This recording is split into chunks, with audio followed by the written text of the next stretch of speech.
I'm Dharna Noor in Baltimore, where this week City Council advanced a bill that could force the Wheelabrator trash incinerator, which burns most of the city's trash and also trash from surrounding localities, to shut down.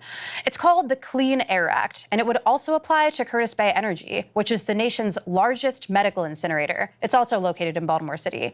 Councilman Ed Reisinger sponsored the bill. This bill is really simple. It's to the point. What we want is clean air for the citizens of Baltimore. The bill passed with 13 yes votes, 2 abstains, and just 1 no vote from Councilman Schleifer. More from him later. Under the bill, Baltimore's trash and medical incinerators would both have to follow much stricter pollution standards, the standards that newly constructed incinerators currently have to follow.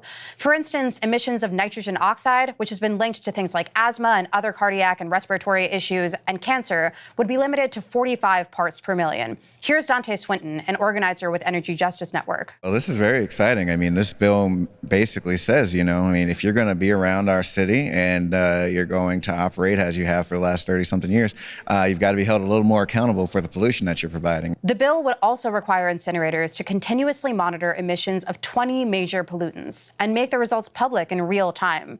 Councilman Schleifer, the only opposing vote, says he supports Baltimore moving towards sustainability.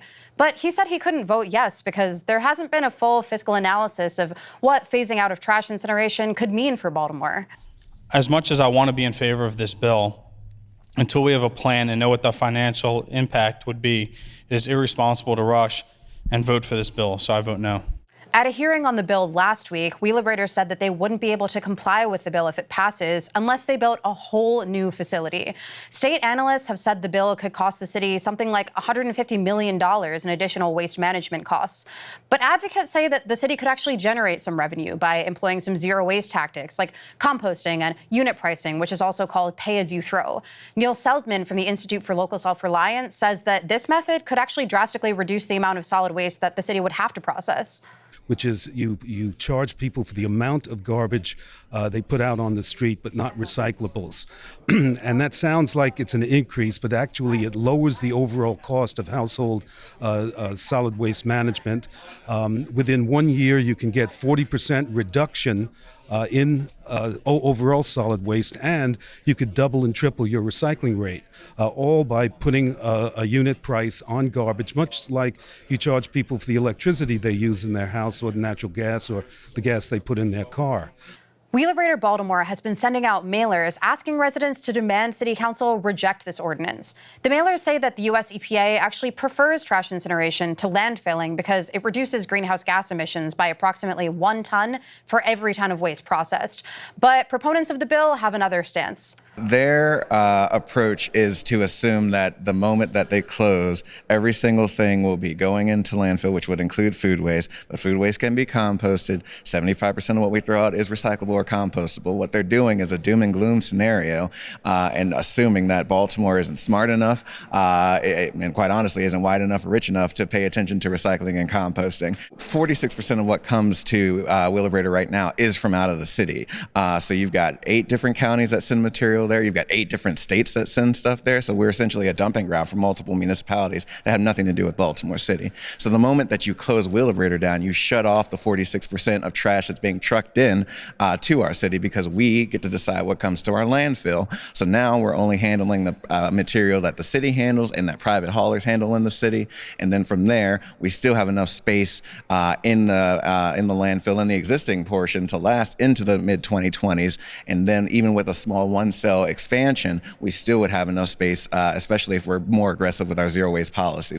The mailers also say Wheelabrator already monitors its emissions closely, with more than 800 compliance checks each and every day.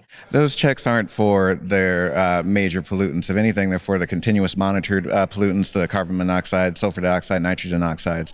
But they also produce lead, mercury, hydrochloric acid, formaldehyde, all these things that are not monitored beyond the one test that they have in April every year.